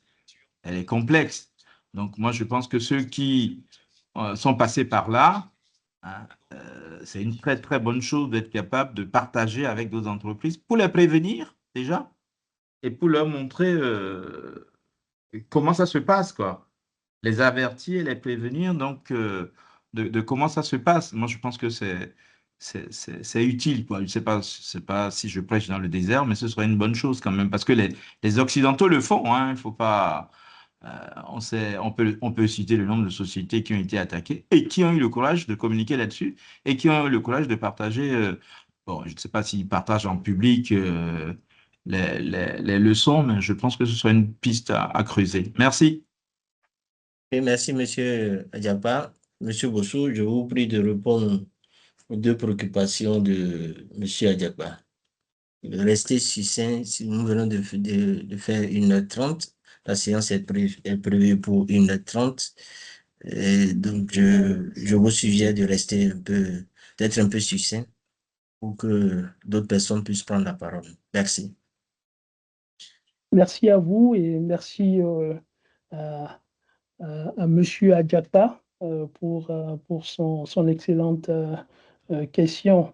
Et bon, déjà, je commencerai par le plus simple sur lequel, bon, je n'ai pas plus d'informations que ça, c'est l'organisation Kilin, justement, qui existe depuis 2022 et qui, justement, bon, leur rôle, c'est de la cybercriminalité organisée, hein.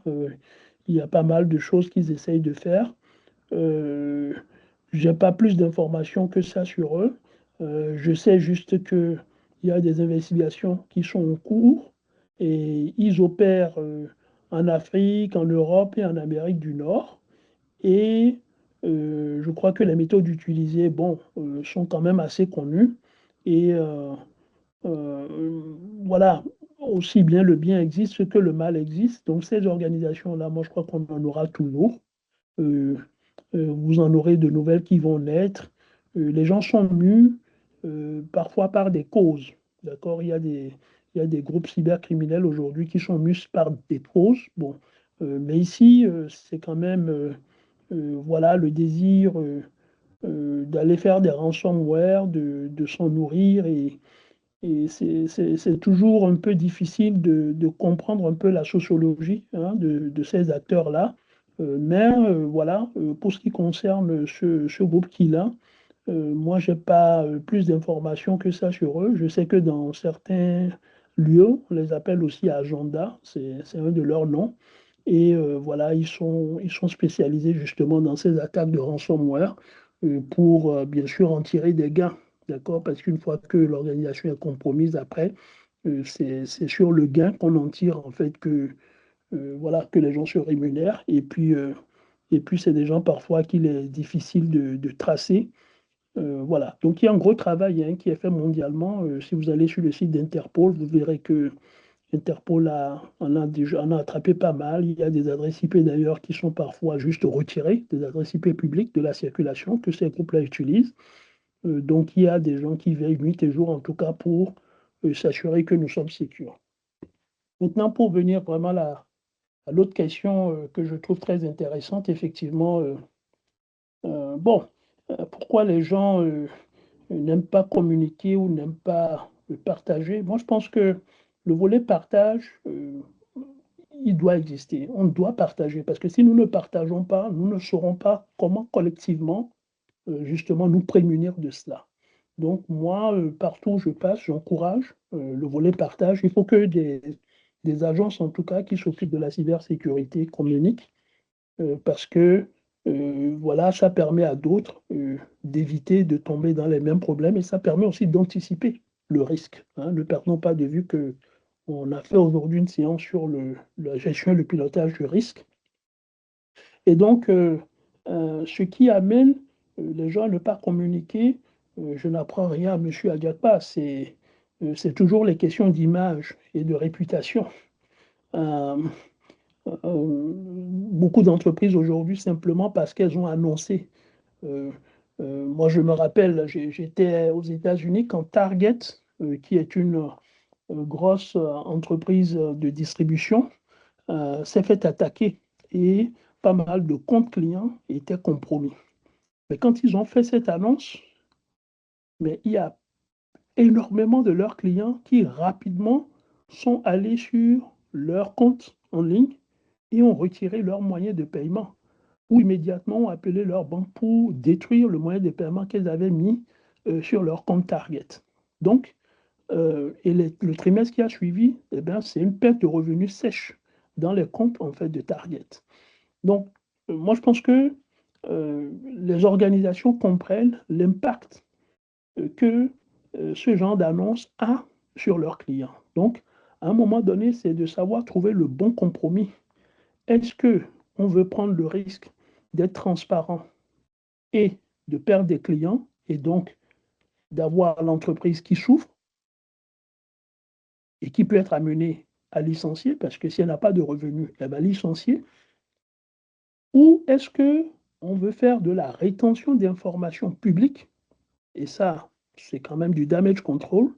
Donc, sortir uniquement ce que le public doit savoir, donc il y a le droit du savoir, et garder ou publier à des agents spécialisés la réalité des faits qui permettra à la communauté de se protéger. Donc, j'insiste sur le volet partager, communiquer. D'accord? Je reprends vos termes, M. Adiakpa. Donc, partager, c'est important. Et dans partager, il y a la notion de droit du savoir. Maintenant, communiquer, il faut faire attention aussi. Certaines organisations souvent décident de jouer la transparence totale au risque d'en subir les conséquences et de savoir que ça correspond à une perte sèche.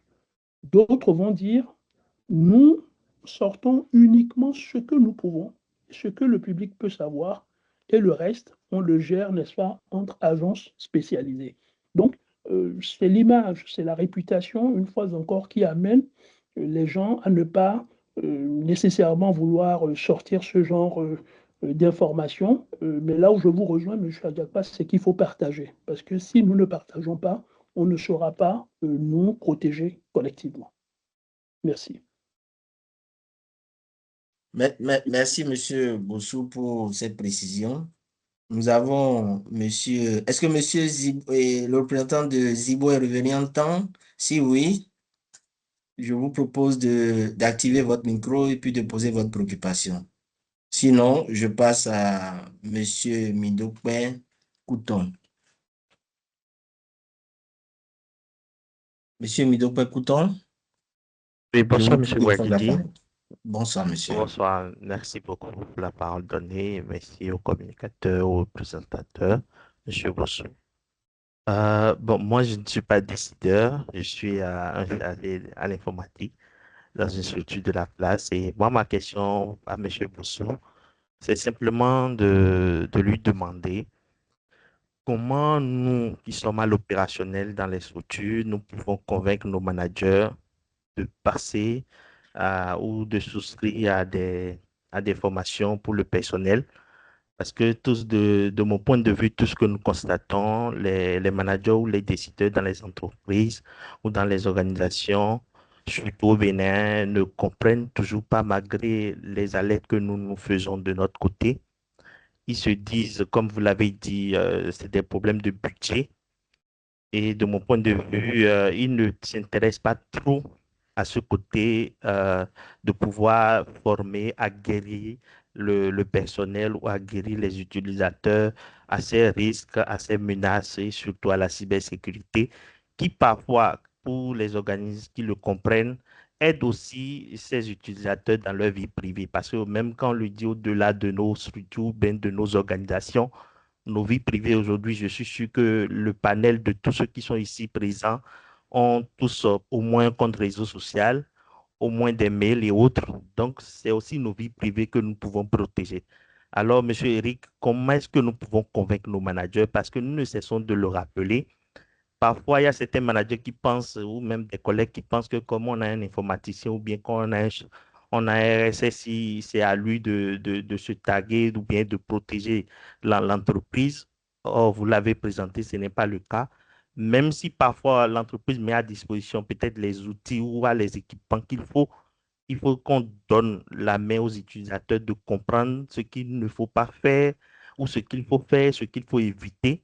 Et nous sommes souvent dans des organisations où les gens, même le mot de passe d'une session de compte Windows, les gens n'aiment pas le mettre.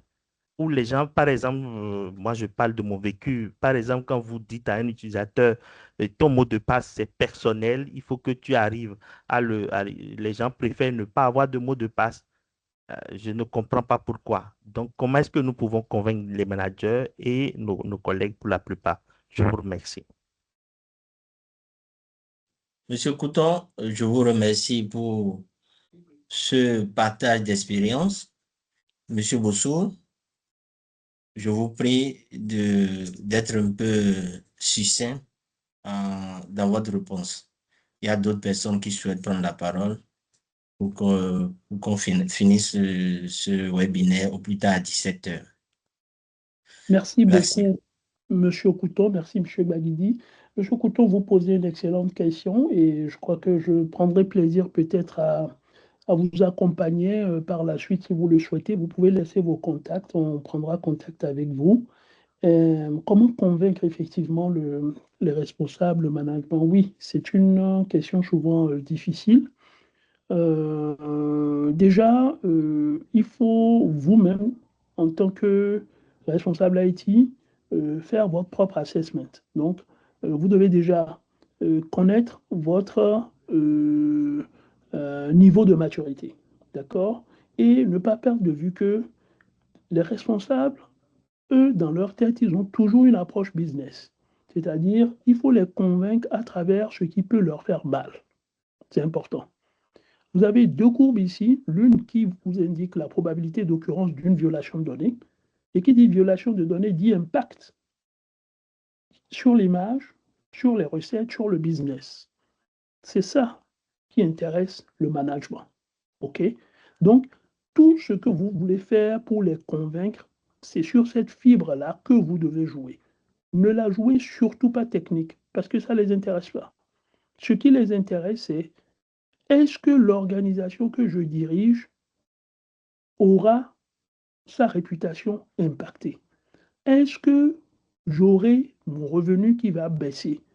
Est-ce que j'aurai, n'est-ce pas, des critiques, n'est-ce pas, dès que vous touchez ces aspects-là, immédiatement, ils sont concernés. Donc, nous, ce que nous proposons souvent à nos... bien entendu, ce que je dis revient à la question du retour sur investissement, d'accord? Et ce que nous proposons aux organisations que nous accompagnons, c'est de les aider à faire dès le départ une simulation de phishing gratuite. Donc, c'est la simulation de phishing de base, référence. Donc, on s'asseye avec vous, Monsieur Couton, on fait une petite analyse du risque de votre organisation, on comprend votre écosystème, qu'est-ce que vous avez, quels sont vos défis et tout. On vous met en place un tenant proof of concept et vous allez lancer une simulation de phishing. On vous accompagne bien sûr sur un échantillon de vos utilisateurs et après vous allez voir ce que ça donne. Et ce résultat que vous avez là, ce taux de clic que vous avez, c'est ça que vous prenez et vous allez convaincre maintenant votre management de ce que si ça continue comme ceci, voilà l'impact que ça peut avoir sur le business. Et dès que vous franchissez cette étape, eh bien, les gens vous perçoivent différemment. Donc, nous, c'est l'approche pratico-pratique que nous proposons aux organisations que nous accompagnons. Donc, dès le départ, vous n'avez besoin de rien payer.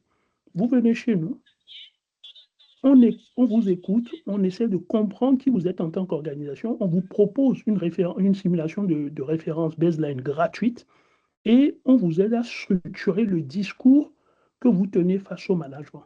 Et en général, quand ça touche au portefeuille, quand ça touche aux recettes, quand ça touche aux revenus, il n'y a rien à faire. Ça peut prendre un peu de temps, mais vous accompagnerons, n'est-ce pas, dans la suite. Et vous pouvez citer tous les exemples internationaux qui existent, comme l'a fait tout à l'heure M. Adjakba. Vous ne voulez pas vous retrouver dans cette situation, ou bien comme l'a fait M. Kwame. Tous ces exemples-là existent et ça passe sur les ondes. Est-ce qu'un responsable aujourd'hui veut se retrouver dans cette situation? Je ne crois pas. Du coup, il doit investir dans la sensibilisation. J'espère avoir répondu à votre question. Merci, merci. Merci, M. Bossou, pour ces précisions. Nous allons prendre un dernier participant, Monsieur Juvencio. Monsieur Juvencio, je vous prie de prendre la parole pour poser votre préoccupation. Soyez vraiment succinct, s'il vous plaît. Bonsoir, monsieur. C'est Mademoiselle Ashley. J'aimerais savoir quelle est la différence entre la plateforme de sensibilisation Kaspersky ASAP et le Know Before. Ok, merci madame. Toutes mes excuses. Monsieur Bossou, je vous prie de répondre à la préoccupation de madame. Merci. Merci beaucoup, madame. Pardon, je n'ai pas bien entendu, c'est madame? Mademoiselle Juvencio Ashley. Juvencio Ashley, d'accord, très enchanté. Alors, ce que je peux vous dire, c'est que, et je l'ai précisé tantôt, il y a effectivement une panoplie d'acteurs qui sont sur ce segment hein, de la sensibilisation et autres. Donc, vous avez des organismes aujourd'hui qui les notent. Et ces organismes sont connus, c'est Gartner, c'est Forrester, c'est G2. Donc, vous allez voir les rapports et vous-même vous apprécierez. OK? Kaspersky, à la base, leur métier, leur cœur de métier, c'est l'antivirus. OK? Et bien entendu, avec le temps, ils ont évolué vers d'autres choses, dont le produit dont vous avez parlé, qui est ASAP. Donc tous ces produits, nous les connaissons, on les pratique, mais c'est quand vous voulez faire de la sensibilisation professionnelle à la sécurité informatique, c'est là où vous vous rendez compte en fait qu'il y a des limites. Donc c'est des gens, c'est des acteurs, en fait, c'est pas leur cœur de métier à la base. C'est juste que pour être un peu vertical, ils ont voulu ajouter des couches à ce qu'ils font. Alors qu'un acteur comme Lobifo, en fait, dès le départ, son cœur de métier, eh bien, c'est la gestion et le pilotage du risque humain. Donc, c'est eux à la base, en fait, c'est leur ADN, ça. Donc, c'est ce qui va les différencier des acteurs comme Kaspersky. Donc, ce que je peux vous dire, c'est que si vous pouvez utiliser Kaspersky pour atteindre un certain nombre d'objectifs, comme vous pouvez utiliser Fortran, qui est très bien aujourd'hui, qu'on utilise chez beaucoup d'organisations. Vous pouvez utiliser Armageddon, vous pouvez utiliser Proofpoint, vous pouvez utiliser d'autres. Mais ce qui, à un moment donné, différencie aussi ces acteurs-là, c'est la richesse du contenu. Vous allez voir que KnowBe4 a noué un partenariat avec Microsoft pour justement son volet R&D, recherche et développement. C'est-à-dire que grâce à Microsoft aujourd'hui, ils sont capables de voir la volumétrie des données qui passent dans les emails et de mieux apprécier qu'est-ce qui est une menace, donc qu'est-ce qui est le risque humain à travers l'email. Et eux, quand ils construisent leur contenu, c'est justement sur la base de ces informations-là. Ce n'est pas des gens qui vont construire un contenu simplement parce qu'on a envie de construire quelque chose sur le mot de passe ou bien sur la fuite de données. Non, ils le font sur la base de données scientifiques et de données, n'est-ce pas, pour lesquelles, voilà, ils ont des références c'est des sources sûres, n'est-ce pas, qui leur permettent d'apprécier le risque à sa juste valeur. Donc, c'est ça qui fait la différence fondamentale entre des acteurs comme Kaspersky ou KnowBe4. Et une fois encore, si vous allez vers ce que j'ai cité, vous verrez que certes, Kaspersky est cité, mais voilà, ils n'ont pas forcément les bons scores par rapport justement à la qualité du produit qu'ils offrent. Et il y a aussi la notion du retour sur investissement. Quand vous faites cet investissement, à la fin, il faut aller apprécier quel impact ça a sur le comportement de vos utilisateurs. Et c'est là où parfois, vous verrez que c'est un alliage entre celui qui vous accompagne dans la mise en place du programme, le soutien que vous avez de votre management, n'est-ce pas, et la conduite du changement qui va avec. Donc, ne vous fiez surtout pas au fait que c'est simplement une plateforme qui va vous permettre d'atteindre l'objectif. D'accord? Donc, Kaspersky va jouer un rôle. Nous, on connaît très bien, on l'utilise parfois. Mais pour certaines organisations qui sont très matures, il ne va peut-être pas aider. Est-ce que vous voyez? Donc, n'oubliez pas le diagramme de la maturité que je remets là encore sur l'écran. Vous prenez quelqu'un peut-être qui a un niveau de conformité de base ou qui commence, bon, il peut essayer peut-être du Kaspersky pour atteindre des objectifs, mais quand vous montez en gamme, vous allez voir que ça devient limité. Donc, c'est ce que je peux vous dire. Et nous, chez Liquid Merci. Channel, une fois encore, on n'est pas là pour exclure des solutions. Le plaisir que nous avons souvent, c'est de regarder toutes les solutions et de les adapter en Merci. fait aux besoins de nos clients. Voilà, Merci, merci. M. Bossou. Merci, M. Bossou, pour cette précision. J'espère que Madame est Oui, satisfaite de la réponse. oui, merci beaucoup, monsieur. J'ai bien compris. D'accord. Merci à vous. Monsieur Bossou, je crois que nous tendons vers la fin. Je vous remercie une fois encore pour votre disponibilité et pour votre accompagnement. Je vous prie de reprendre la parole. Si vous avez un mot à l'endroit des participants, que vous l'exprimez avant que je ne fasse la conclusion. Merci à vous. Merci beaucoup, Monsieur Baguidi. C'est curieux, je voyais encore une main levée, mais c'est Monsieur Sosa Ifede. Mais bon, je crois que comme on est pris par le temps, on doit effectivement essayer d'avancer. Donc, Monsieur Ifede, n'hésitez pas à nous écrire, hein. On prendra un grand plaisir à vous répondre. Déjà, vous remercier, hein, Monsieur Baguidi, vous remercier la CCIB pour cette opportunité, cette occasion qui nous a été offerte, n'est-ce pas, de venir parler de la gestion et du pilotage humain dans les organisations.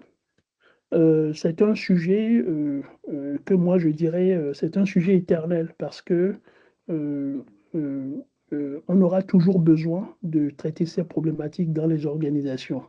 Et avec les temps qui viennent, ça va se corser parce que les enjeux, justement, vont devenir très complexes. L'informatique ne cesse de s'accélérer, l'intelligence artificielle aussi, avec la notion des agents IA qui arrivent et ça va poser des problèmes de gestion d'identité. Donc, nous, on prend plaisir à chaque fois à revenir pour présenter ce que nous faisons. Merci pour cette première donc, de Niku Shannon avec la Chambre de commerce et d'industrie du Bénin.